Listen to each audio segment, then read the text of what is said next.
হিরণ কুমার কি আরো শত শত হাজার হাজার হিরণ কুমার নাই? কিন্তু খেয়াল করে দেখেন তো, হিরণ কুমার হিসেবে আপনি যখন বের হন, মানুষের সম্মান বা সালাম আপনি যেটা পান ঘর থেকে দিনে বের হওয়ার পরে, আপনার মতো অন্য হিরণ কুমার যারা আছে তারা কি পাচ্ছে সেটা?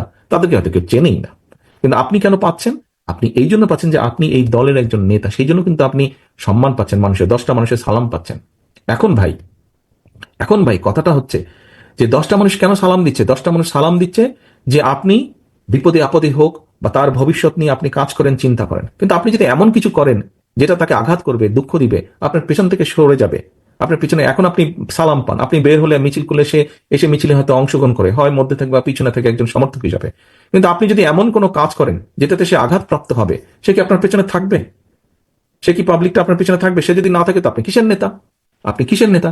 এবং এখন কিন্তু মানুষ অনেক সচেতন। এবং সহকর্মী বৃন্দ, আপনাদেরকে আমি একটি কথা বলি, এটা ব্যক্তিগতভাবে নিবেন না।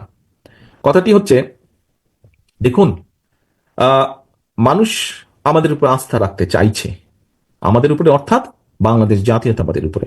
মানুষ অর্থাৎ দল মত নির্বিশেষে সাধারণ মানুষ যারা ভোটার এই দেশের, তারা বিএনপির উপরে আস্থা রাখতে চাইছে।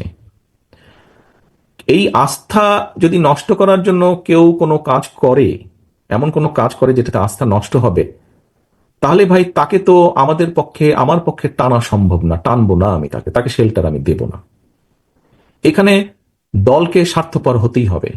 কোনো ব্যক্তির কারণে, কোনো নেতার কারণে, কোনো কর্মীর কারণে যদি মানুষের আস্থা নষ্ট হয়, তাকে আমরা ওন করতে পারবো না। বিকজ আমরা বহু ঝড় ঝঞ্ঝার ভিতর দিয়ে আজ এখানে এসে দাঁড়িয়েছি, বহু অত্যাচার নির্যাতনের ভেতর দিয়ে এখানে এসে দাঁড়িয়েছি আজকে আমরা। কাজেই আমাদের পক্ষে আর সম্ভব না যে কেউ নিজের বিষয়ে, নিজের স্বার্থ নিয়ে এমন কিছু করবে যেটা দলের স্বার্থকে আঘাত করবে, ক্ষতিগ্রস্ত করবে। তাকে আমাদের পক্ষে টানা সম্ভব না। হ্যাঁ, অনেকে ইদানিং কিছু কিছু লোক বলার চেষ্টা করে যে দেখুন, আপনারা নয় কি করছেন, আমাদের মধ্যে কেউ কেউ করেছে, কোনো কোনো সদস্য ভুল করেছে, বিভ্রান্ত হয়েছে, কিছু কিছু আপত্তিকর কাজ করেছে, আমরা আমাদের দলের সাথে তার সম্পর্কটা ছিন্ন করেছি, এতে কি হবে? কেউ কেউ বলে এতে কি হবে সেটা হচ্ছে পরের ব্যাপার, কিন্তু আমি আমার অবস্থান পরিষ্কার করেছি। হ্যাঁ, হয়তো সবগুলা ব্যাপার আমরা এরকম আরো কেউ কেউ করছে, আমরা হয়তো সবগুলা ব্যাপার অ্যাড্রেস করতে পারছি না।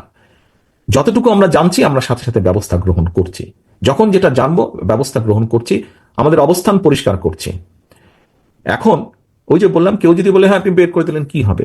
বের করে দিয়ে অন্তত একটি বিষয় আমি বলতে চাই, সেই বিষয়টি হচ্ছে, সমাজে যে খারাপ মানুষ নাই তা তো না, ভালো মন্দ সবকিছু মিলিয়ে মানুষ, কিন্তু যে খারাপ তার সাথে আমরা সম্পর্ক রাখতে চাই না, যে অন্যায় করে, যে কিছু করে, তার সাথে আমরা সম্পর্ক রাখতে চাই না। অন্তত এই ব্যাপারে আমরা মুখে বলবো একটা, কাজে করবো আর একটা, তা নয়। যা আমরা মুখে বলছি, আমরা চেষ্টা করবো আমাদের কাজের মধ্যেও তার রিফ্লেকশন বা প্রতিফলন থাকবে। সেজন্যই আমরা ব্যবস্থা গ্রহণ করছি।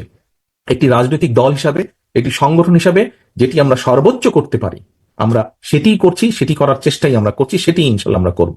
এখন আমরা যদি আজকে সরকারে থাকতাম, তাহলে আমরা যেটা করতে পারতাম, যারা এসব কাজ করছে দলের সাথে তাদের সম্পর্ক আমরা ছিন্ন করতাম তো অবশ্যই, একই সাথে দেশের আইন অনুযায়ী আমরা তাদের বিরুদ্ধে ব্যবস্থা গ্রহণ করতে পারতাম। কিন্তু সেই অবস্থানে এই মুহূর্তে আমরা নেই, সেই অবস্থানে এই মুহূর্তে আমরা নেই। কাজেই সেই অবস্থানে যদি ইনশাল্লাহ আমাদের যাওয়ার সুযোগ হয়, আজকে যেমন শুধু দলের সাথে সম্পর্ক ছিন্ন করছি, এর পরবর্তীতে সরকারি অবস্থানে থাকলে তখন যেহেতু আমাদের একটি সুবিধা থাকবে, অন্যায়কারী যেই হোক না কেন, আমরা মুখে যেটা বলি আমরা সেটা বাস্তবায়নের চেষ্টা করব।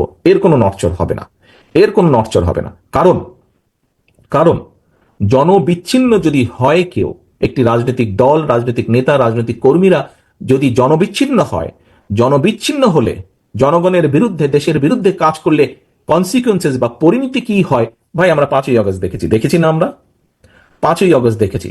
5ই আগস্ট থেকে অনেক কিছু আমাদের শেখার আছে, 5ই আগস্ট থেকে অনেক কিছু আমাদের বোঝার আছে। কাজেই প্রিয় সহকর্মীবৃন্দ, আমরা 31 দফার কর্ম প্রশিক্ষণ আজকে করেছি। এই 31 দফার সাথে সাথে 31 দফা যেমন জনগণের কাছে নিয়ে যাব, 31 দফার মাধ্যমে আমাদেরকে রিয়েলাইজ করতে হবে, আমাদেরকে একটি বাস্তবায়ন করতে হবে, জনগণের পাশে থাকতে হবে, জনগণের সঙ্গে থাকতে হবে, জনগণকে সঙ্গে রাখতে হবে।